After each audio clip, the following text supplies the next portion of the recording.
Welcome back friends. Welcome you all in the new session of C programming. Prior to this session, in last couple of session, we had discussed the first Hello World program in C.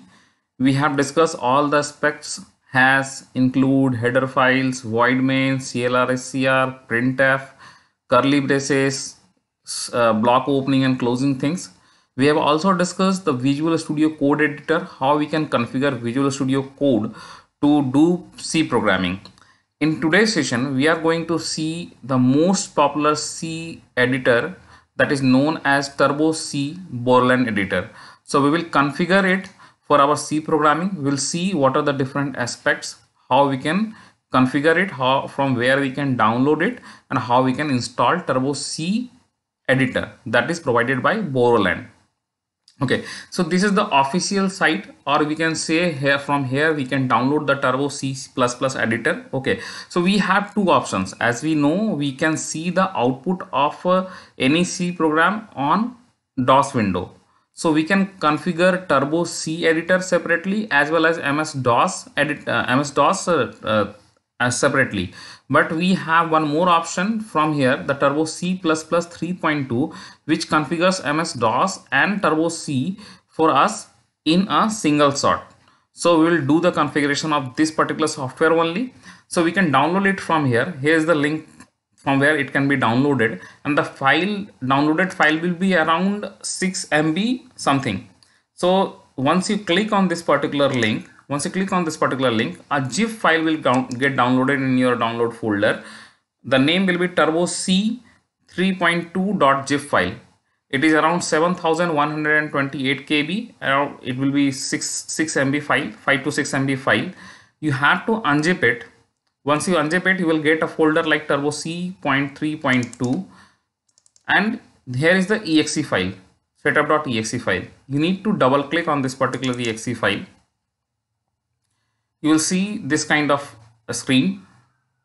It will start configuring Turbo C and MS-DOS for us. So yes, you can see we have the MS-DOS logo here, and this is the installation wizard. You need to click on next. You have to accept the license agreement. Click on the next. Click on install. It will start configuring all the required header files or the files that is required for C++ programming. Then it will, if you are working on in Windows 10, it will ask for your permission. You need to allow it. Yes. And we have to wait for a couple of minutes. Let's see what's happening here. The status will validate and update different files. It will copy some files, shortcuts, the all thing it will do automatically. You need not to do anything. Okay, so here the installation has been completed. There is a check mark nearby launch the program. If you want to launch this particular program as soon as installation has been finished, you can click on finish and keep this check mark here. So I'm just keeping it the check mark here and finish. So it will launch the MS-DOS or Turbo C++ editor for us. So let's see the interface of this particular Turbo C++ editor. So it will be something like this. This particular will be the screen. Now we'll see some more things about, like you can see there is a checkbox nearby full screen mode. So the Turbo C++ editor or MS-DOS editor will work on this smaller window also. But if you want to run this particular editor in full screen mode, you need to keep this checkbox on. Otherwise, you can keep this checkbox off. Okay. In last couple of programmings, in last couple of sessions, I have said that these header file resides in our system only. So let's see where these header files has been copied, and we need to remember this particular path. In C folder, once the installation has been completed, you will see that there is a new folder created like Turbo C3. This particular highlighted folder. Once you double click on this particular folder, you will see some more folders include this particular bin folder, and there is a source folder. You need to remember this particular path. These folders are inside T Turbo C3. We will configure this particular path in our coming session once we will run the Turbo C editor to run our first C Hello World program. So this folder has been automatically created once we have installed this particular thing. So let's see how it looks once we run this particular, once we start this Turbo C++ editor.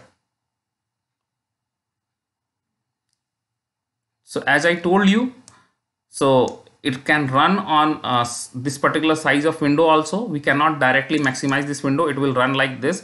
If you want to just collate this particular screen, we can click here this particular arrow, up arrow, and it will open the single window for us. We can write our programs here, and if you want to see the console window, the shortcut key is Alt F5.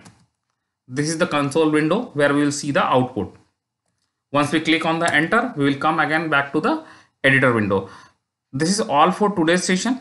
We will see our first program and run, compile all the things that we need to do, and configure also this particular path for Turbo C3, the bin path and the source path. We'll configure in our next session, and we'll see why we need to configure these things in our Turbo C++ editor to run a program successfully. So till then, thank you, bye bye. Hope to see you in the next session.